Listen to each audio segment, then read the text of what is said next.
Hello everyone, it's Kiravan Journey here, and yeah, once again, it's been a long time. It's been, I think, 7 months yung last upload ko. Just aside from recently, I think last night, nag-upload ako ng video.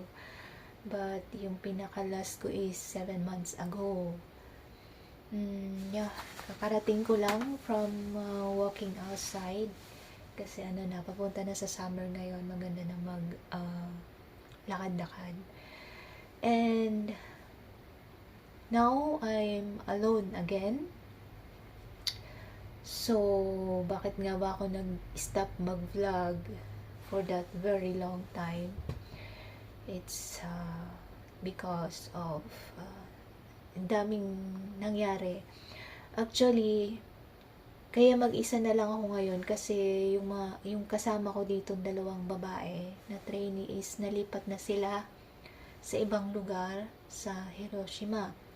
And aside from them, pati yung mga boys sa welding department nalipat din. It's so sad kasi actually ako yung unang nakaalam sa lahat ng yon. Ang pinaka-cause niya is because may nangyaring major accident dito sa company namin, and I will not disclose kung anong klaseng accident siya. So, basta nagkaroon ng accident which is very affected yung mga trainees, mga Pilipino, and of course, the company. So, kailangan namin magsasara, but still surviving. Hanggang ngayon, still surviving. It's been, siguro magto 2 years na. But, just lately, na-transfer yung mga kasama ko. Yung mga boys last year, before mag-end yung taon, last year, na-transfer na sila. But, yung dalawang babae, just nung nakaraang linggo, 2 weeks ago, just 2 weeks ago, sila na-transfer. So, what really worst is, yung bigla-bigla, ako yung unang nakalam actually. Tinabi sa akin nung supervisor namin sa office na, bansang ganito, ganyan. Yung mga trainees, hanggang sa ganito na lang. Ang nauna kasi yung yung may 4 kaming baguhan, sila yung unang kailangang i-stop sa trabaho agad-agad. Kasi, na sila hindi pa sila 1 year, 1 year pa lang sila. So, katatapos lang nilang mag-exam for the extension para tuloy-tuloy sila sa 3 years nila. But, biglang may news na, okay, kailangan silang i-stop sa trabaho. It's because of penalties na kailangang harapin ng company namin. Nalaman siya ng JITCO kasi yung JITCO yung humahawak ng mga foreigner trainees dito sa Japan na may mga foreigner pala kayong nagtatrabaho dito, but hindi nyo sinabi sa amin, parang ganyan-ganyan. It's so complicated. So, yun na nga. So, ora mismo, nung nalaman ko yun, I think kinaumagahan or within that week, hindi ko makwento, hindi ko masabi sa iba. Pero hindi ko natiis. Sinabi ko doon sa dalawang kasamang babae. Kasi ako yung nai-stress. Yung naawa ako na, paano na sila, ganyan-ganyan. Biglang mag-stop yung trabaho nila. Siyempre, may mga binabayaran pang utang yan kasi baguhan pa lang sila. And, yun na nga, kinausap sila within that week. okay, kailangan nyo na mag-stop, ganyan, ganyan. Then, kala namin silang apat lang. And then, ayan na, nagsunod-sunod na siya. Pati yung ibang trainees na matagal na dito, yung iba SSW na, kailangan din palang i-transfer. So, lahat ng mga trainees, lahat ng mga Pilipinos, is kailangan i-transfer. So, ibig sabihin, mapipila yung production. Kasi marami Pilipino dito eh. Ang mangyayari no, so, I'm not included sa kanila kasi iba na kasi yung visa ko. So, matitira na lang ako, kami na CAD engineer.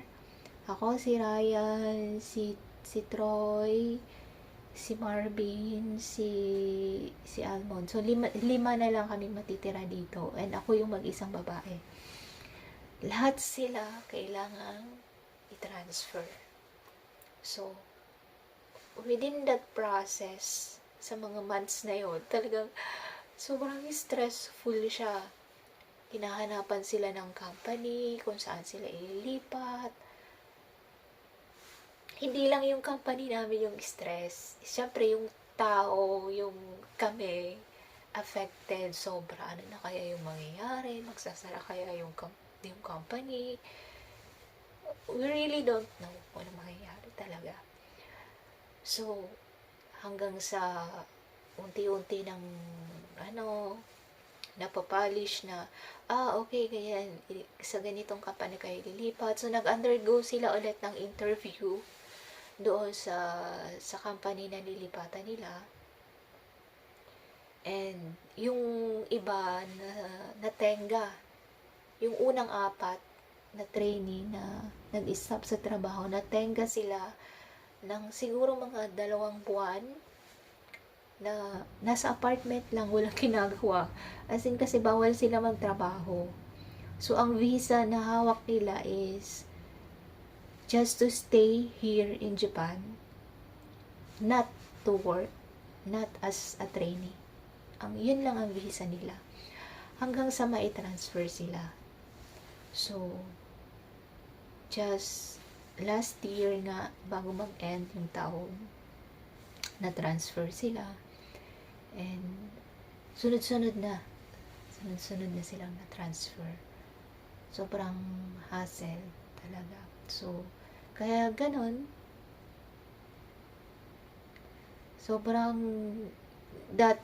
kung dati do sa production area namin, kasi nasa welding department ako eh. Nasa welding department ako before kasi nagwe-welding ako, but now nasa office na ako.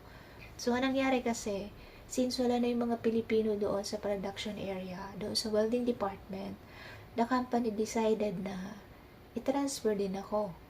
But, not to other company. I-transfer ako ng department. Kasi, my main job doon sa department namin, sa welding department, is ako yung tagapamagitan ng mga tawag doon, mga Hapon sa Pilipino para i-explain sa kanila kung ano yung mga gagawin doon sa, kasi may layout eh. May mga complicated layout na kailangan i-explain sa kanila para mas maintindihan nila ng maayos. So, since wala na yung mga trainees doon, nawala na yung trabaho kong ganon. So, nag-lessen yung trabaho ko. Wala na akong masyadong ginagawa.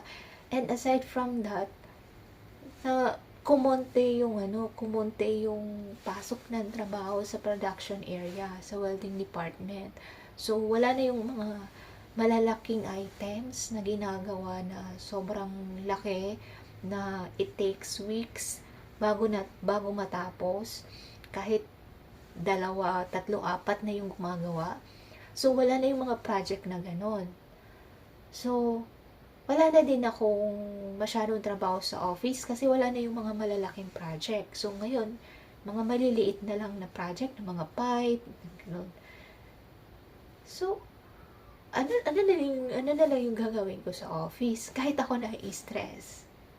Minsan wala akong ginagawa, the whole day wala akong ginagawa, nagbo-browse lang ako ng internet. Syempre, mapapansin mo na siguro yung hapon, iniisip na, nagsasahod siya, tapos wala naman siyang ginagawa.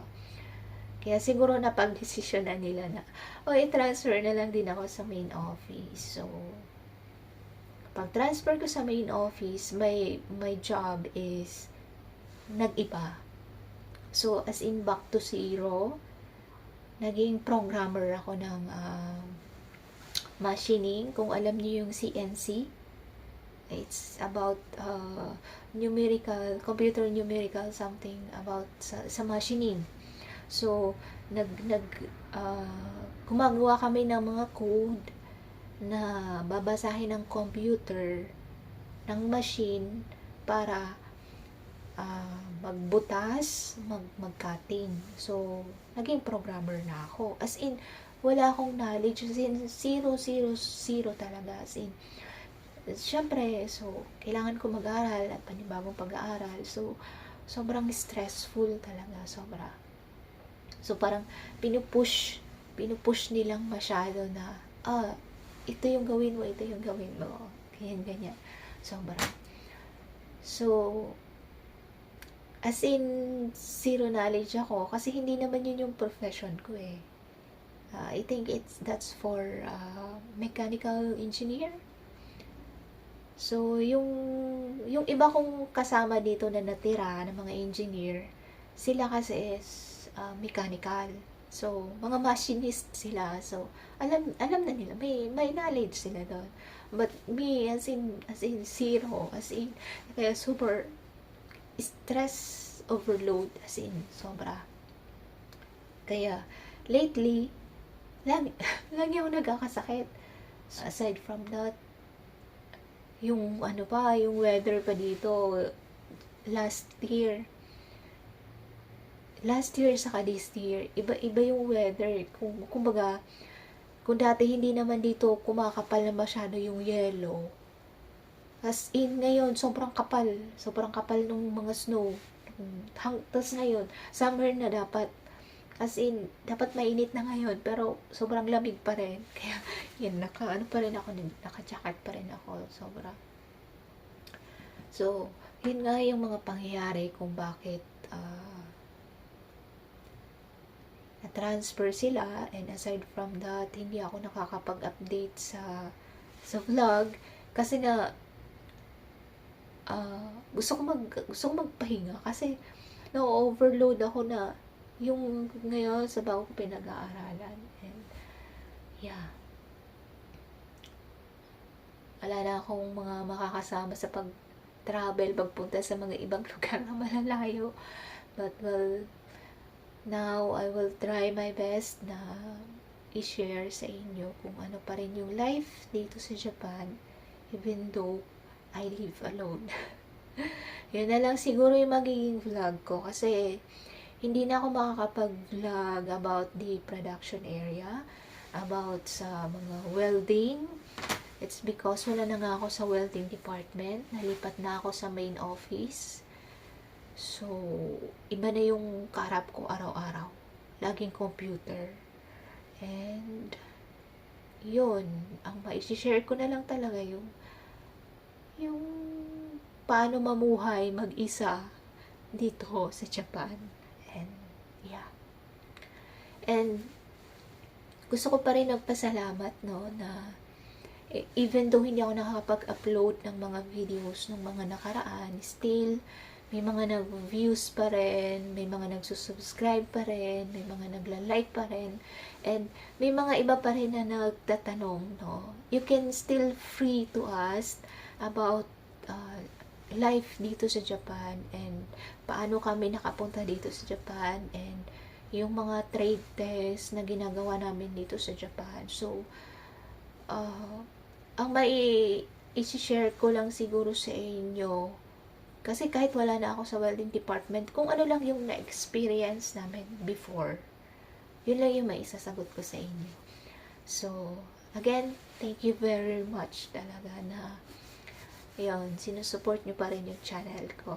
And still, I will try my best na i-share sa inyo kung ano yung life dito sa Japan. See you on my next vlog. Bye-bye!